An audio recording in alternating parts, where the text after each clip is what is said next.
Un ex-violeur visite l'enfer. Alejandro Valence de San Miguel, Le Salvador. L'année 1992. Je suis un ancien violeur, je ne vais pas parler de ces péchés que j'ai commis. Toutes les femmes qui ont été mes victimes, j'ai honte de dire ce que je leur ai fait. Ce qui m'a conduit à être maniaque, ce sont mes déceptions amoureuses. Je pensais que je n'avais pas réussi en amour. J'ai forcé plusieurs femmes à avoir des relations sexuelles avec moi. J'ai été signalé à la police. Pour être protégé de la police, je suis allé chez une sorcière. Je lui ai demandé protection pour ne pas être capturé par les autorités. Les flics n'ont pas pu m'arrêter. J'ai continué à pratiquer le viol. Les femmes qui ont été maltraitées avaient des problèmes psychologiques. J'ai quitté la ville pour faire de nouvelles victimes. J'ai commis 2 meurtres involontairement lorsqu'une adolescente m'a résisté et ne m'a pas laissé la violer. L'autre était une belle femme qui s'est battue avec moi et m'a attaqué. J'étais très en colère contre cette femme et j'ai commis un meurtre. J'ai été aveuglé par la colère après avoir réalisé le mal que j'avais fait. La dépression m'a pris après ces 2 meurtres parce que je n'avais jamais tué personne. Je n'ai pas pris de plaisir à me suicider, ça m'a beaucoup choqué. C'était mon plaisir de pratiquer le viol. Jusqu'au jour où j'étais dans la rue et j'ai reçu une balle dans l'épaule. J'ai commencé à courir et j'ai perdu beaucoup de sang. J'étais étourdi et je suis tombé par terre, mais j'ai été emmené à l'hôpital. La nuit, un démon est apparu dans ma chambre où j'étais hospitalisé.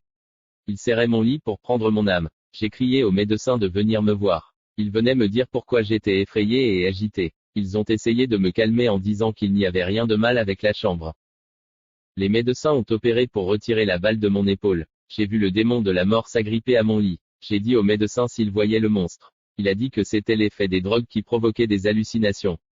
Je savais ce que je voyais et c'était réel.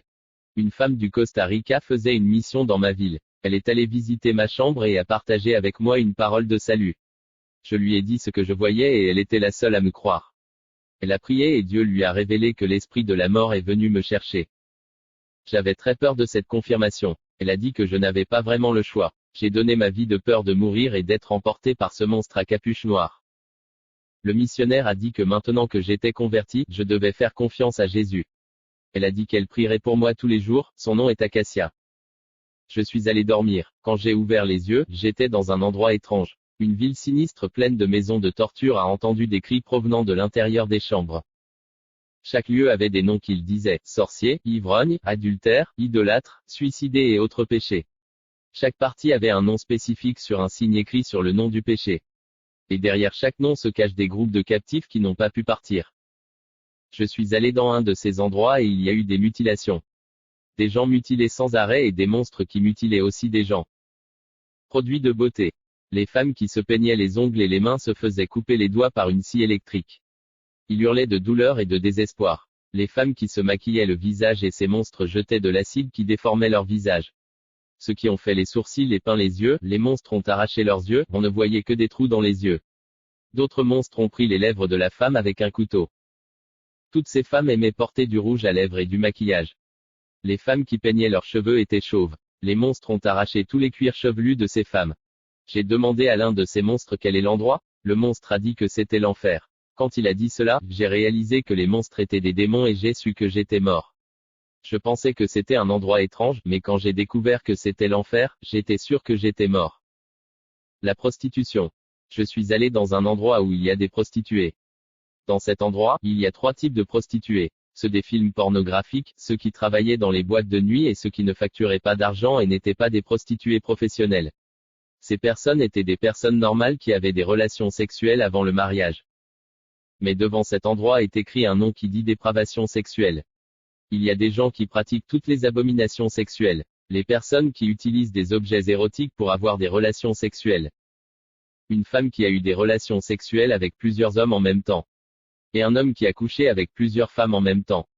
J'ai aussi vu un chrétien dans cette vallée des dépravés. Ces femmes étaient tourmentées dans leur partie génitale par les serpents diaboliques. Nostradamus. J'ai continué à marcher et j'ai vu l'astrologue Nostradamus deviner, il m'a demandé de le sortir de là. Baba Vanga Vangelia Dimitrova. J'ai aussi vu la voyante et guérisseuse Baba Vanga Vangelia Dimitrova qui m'a demandé de l'aide pour la faire sortir. Téléévangéliste. J'ai vu en enfer des pasteurs célébrités qui avaient des programmes à la télévision. Ils ont été ridiculisés en enfer et appelés stars du programme. Je suis allé à l'endroit où le monde tournait autour d'eux, ils ne se souciaient de personne, ils ne pesaient que sur leur bien-être. Faux chrétiens. Ces chrétiens égoïstes sont en enfer. D'autres groupes de chrétiens qui sont en enfer pour ne jamais avoir confessé leurs erreurs.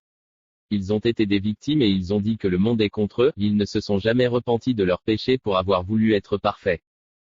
D'autres classes de chrétiens sont en enfer parce qu'ils causent de la douleur aux gens, ils blessent avec des mots offensants.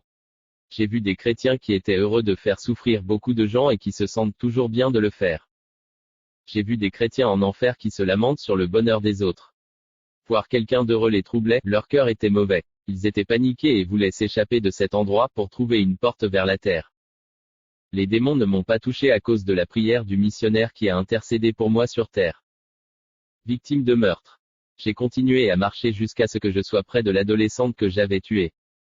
Elle m'a regardé avec une grande haine et a dit, à cause de toi, je suis ici, j'ai rêvé d'aller à l'université et de me marier, tu as détruit ma vie pour toujours. Un démon a amené une autre belle femme que j'avais tuée. Elle m'a aussi regardé avec beaucoup de haine et a dit, j'avais un marié et j'étais heureux, tu as brisé mes rêves. J'étais fille unique et mes parents souffrent à cause de toi, ils m'aiment, je n'ai pas eu le temps de donner ma vie à Jésus, à cause de toi, je resterai dans cet endroit pour toujours. Cela m'a brisé le cœur. Je pensais que ces deux jeunes femmes que j'avais tuées avaient cessé d'exister. Je n'ai jamais pensé qu'en plus de leur ôter la vie, ils souffraient en enfer. Jeux olympiques. Puis un grand écran de télévision est apparu devant moi. Sur ce grand écran, j'ai vu la principauté de tous les sports des Jeux olympiques. L'Olympiade est un événement si important avec le culte de cette principauté quand on allume les torches olympiques. Ils font des rituels et des offrandes olympiques pour ce démon. Soudain, j'ai vu des films, des feuilletons, des dessins animés et des journaux et des feuilletons ont commencé à se produire sur une télévision en même temps. Tout ce qui se passe sur la télévision de l'enfer passe sur la télévision de la terre. Une force m'a sorti de l'enfer et m'a conduit à l'hôpital. Je me suis réveillé et les médecins ont dit que j'étais faible parce que j'avais perdu beaucoup de sang avec l'opération et j'ai fait un arrêt cardiaque qui m'a laissé sans vie pendant un certain temps. La missionnaire est allée me rendre visite et elle a prié et jeûné pour que je ne meure pas. Elle a dit que le Saint-Esprit avait révélé que j'étais en enfer, alors elle n'a pas cessé de prier pour ma vie. Le diable ne voulait pas que je parle de mon expérience. Quand je me suis remis de ce coup de feu, j'ai été arrêté et reconnu coupable de viol. La missionnaire a prié Dieu et a dit que je suis son futur mari. Elle attendait que je quitte l'hôpital pour faire le travail ensemble. Satan a essayé de paralyser l'œuvre de Dieu dans ma vie. Dieu avait pardonné mes péchés, mais j'avais une dette envers la justice de la terre. J'étais recherché par la police et j'ai dû payer pour mes péchés.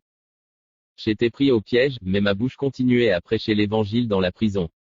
Un endroit difficile à évangéliser car personne ne veut y aller, il y en a peu qui font ce travail. J'ai été élevé comme gardien de Dieu dans cette prison pour porter l'évangile. Dieu a permis mon arrestation pour gagner ces âmes oubliées par l'Église.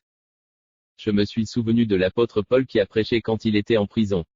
J'ai prêché l'évangile et j'ai gagné beaucoup d'âmes en prison. Je connaissais le besoin de prédicateurs que je n'avais pas à cet endroit et j'y ai formé plusieurs groupes d'évangélisation. Une petite communauté est née au sein de chaque cellule et étage de la prison.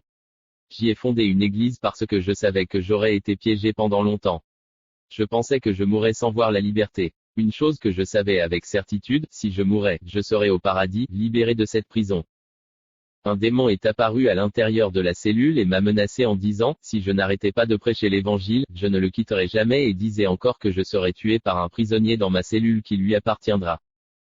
J'ai été emprisonné pendant 15 ans, au cours desquels j'ai reçu la visite d'un missionnaire et d'une église. J'ai été libéré et j'ai ouvert une église pour faire le travail. J'ai épousé le missionnaire et nous faisons ensemble la mission comme Paul et Silas l'ont fait. J'ai été invité à servir dans une grande église. Le Saint-Esprit a dit, servante, beaucoup de gens viennent ici à cause de besoins matériels et physiques. Il y avait des malades, des chômeurs et des endettés. Ils recherchent des miracles et une solution à leur vie temporaire. Personne ne cherche le salut de son âme, ils ne veulent pas chercher ce qui ne leur semble pas important et qui est incorruptible. Les pauvres vont à l'église à cause de la souffrance financière et ceux qui ont trop de richesses matérielles y vont à cause de leur vie malheureuse et déprimée. Personne ne vient à moi dans ce lieu pour abandonner sa vie et naître de nouveau. Le confort de ce monde a aliéné le peuple de Dieu et m'a enlevé. Tous ceux qui entendent ce témoignage, qu'avez-vous fait de votre temps? Il y a du temps pour travailler, faire du tourisme, voyager, écouter des cours de musique, aller à l'université et aller à l'école. Mais il n'y a pas de temps pour prier, louer et lire la parole de Dieu. Ce n'est pas seulement dans l'église que nous devons prier Dieu. Les maisons doivent être un lieu de culte et d'intimité avec Dieu. Les chrétiens de ce siècle ne peuvent pas consacrer du temps à Jésus. Ce peu de temps de 2 heures qui pourrait être accordé à Jésus est toujours remplacé par d'autres choses sans aucune importance. Engagement. Jésus n'a jamais quitté l'Église, mais la nouvelle s'est éloignée de lui. Bien que l'Église rompe l'alliance, Jésus est disposé à les pardonner et à les accepter à nouveau et à purifier leurs péchés. Le Saint-Esprit s'est retiré de ceux qui ont rompu l'alliance de sainteté avec Jésus. Satan en a profité et sème le désordre au sein du peuple de Dieu. Les démons opèrent au milieu de l'Église à cause de la rupture de l'alliance. Jésus a ordonné de parler à ceux qui ne se sont pas corrompus, il protégera des attaques du diable. Celui qui souffre pour le nom de Jésus surmontera les crises, rien ne l'atteindra, l'union est affirmée dans le sang de l'agneau et l'engagement est écrit dans les cieux. La garantie de mariage pour les saints est établie aux noces de l'agneau qui auront lieu dans la gloire. Télévision. Jésus a dit que la télévision est l'un des responsables de la séparation entre lui et l'Église. Ce système diabolique de réseau technologique a détruit le mariage de la femme avec son mari ainsi que les fiançailles de Jésus et de l'Église. Ce fut le dernier message qu'il m'a demandé de parler. Tous les auditeurs Amen sont dans la paix de Dieu.